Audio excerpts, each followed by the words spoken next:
Chauffeur de l'un des bus d'une agence VIP de transport interurbain agressé le week-end dernier sur l'axe Lour-Yaoundé-Douala par des individus non identifiés, André Tcheningom n'a rien oublié de cette attaque nocturne. Je suis quitté de Yaoundé. J'arrive ici après le nouveau péage de DEA, là où on est en train de construire le niveau là, avant l'entrée Razel. J'arrive là-bas, j'entends seulement je vois seulement quelque chose venir envers moi.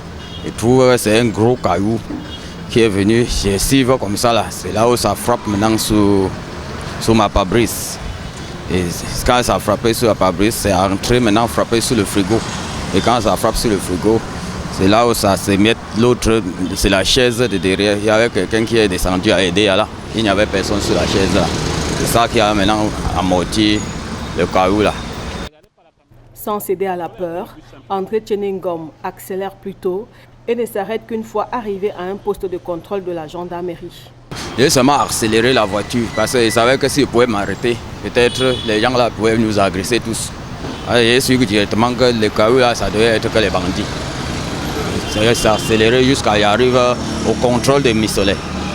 J'ai garé, je suis allé, j'ai avisé aux gendarmes qui sont au contrôle là.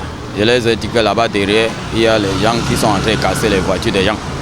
C'est là où maintenant je vois subitement il y a 3 petites voitures qui sont arrivées qu'on a aussi cassées pour eux. C'est là où maintenant ils ont appelé maintenant le commandant de DEA.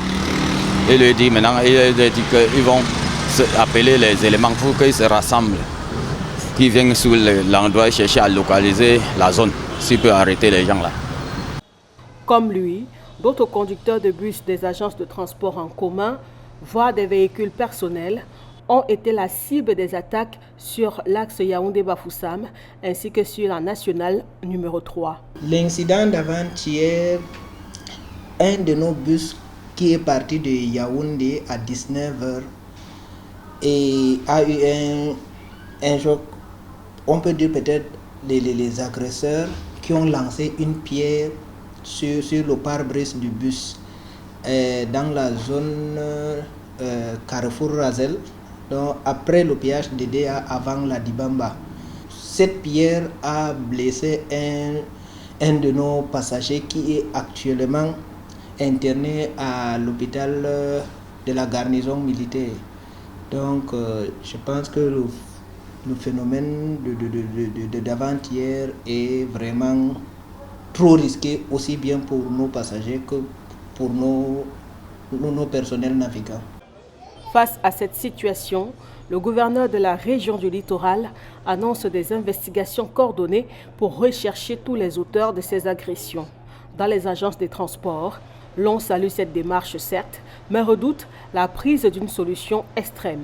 Quand le bus reçoit un jet de pierre comme la dernière fois, ce qu'on a demandé au chauffeur, c'est d'essayer de maîtriser le bus et de ne pas s'arrêter aussitôt.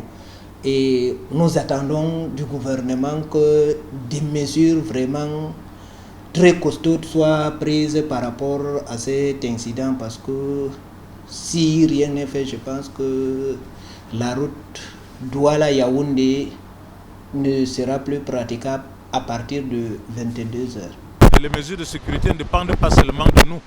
Je pense que c'est un problème qui doit être pris au sérieux par le gouvernement, par l'État. Parce que c'est la sécurité des citoyens, c'est la sécurité des Camerounais. Nous, à notre niveau, la solution qui viendrait, qui serait extrême, ce serait de limiter les voyages de nuit.